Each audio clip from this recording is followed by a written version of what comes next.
Tentang Clockify.me, sebuah website, sebuah aplikasi berbasis website yang digunakan untuk tracking time, untuk mencatat waktu. Jadi aplikasi ini berguna banget buat kalian yang kerjanya paruh waktu atau freelance. Misalnya saya bekerja dengan company X jadi kontraknya selama 8 jam per minggu selama 6 bulan misalnya.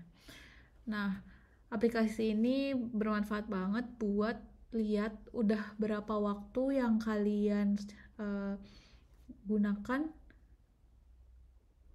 untuk mengerjakan proyek tersebut gitu. Jadi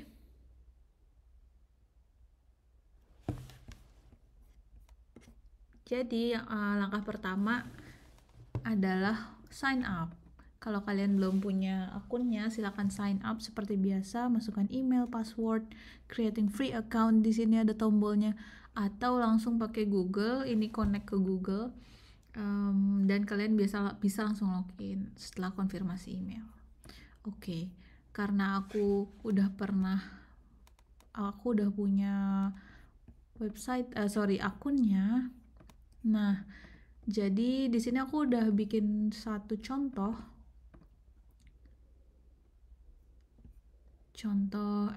aku bikin workspace pertama namanya X company misalnya. Nah, kemudian ada yang paling penting adalah time tracker.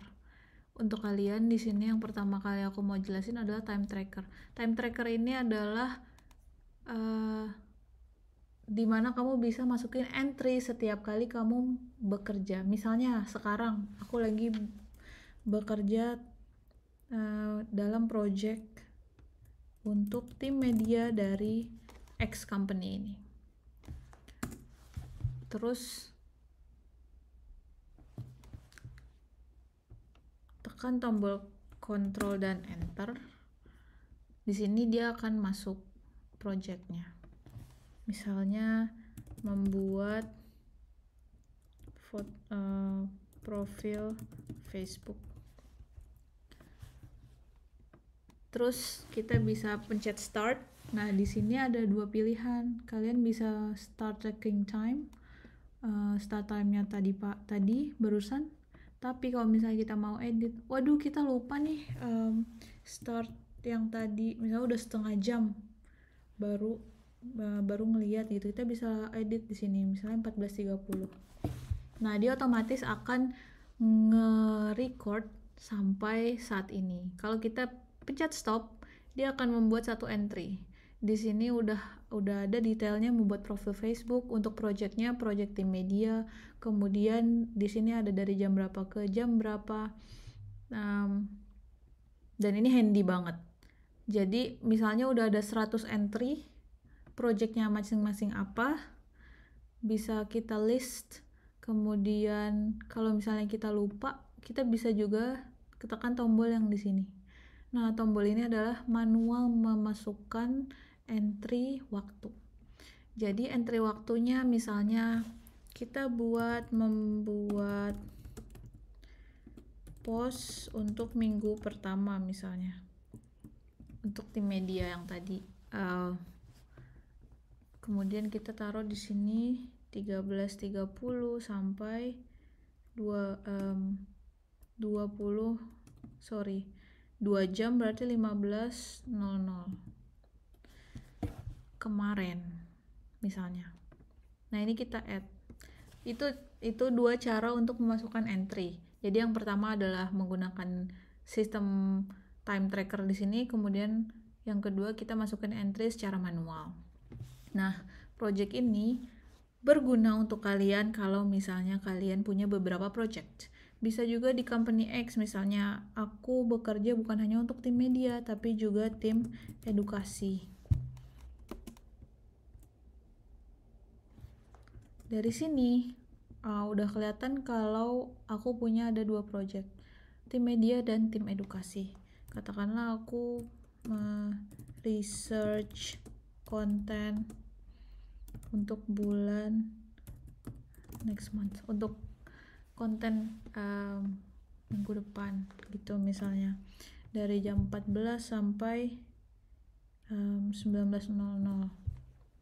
tanggal 10, otomatis dia akan ada di sini.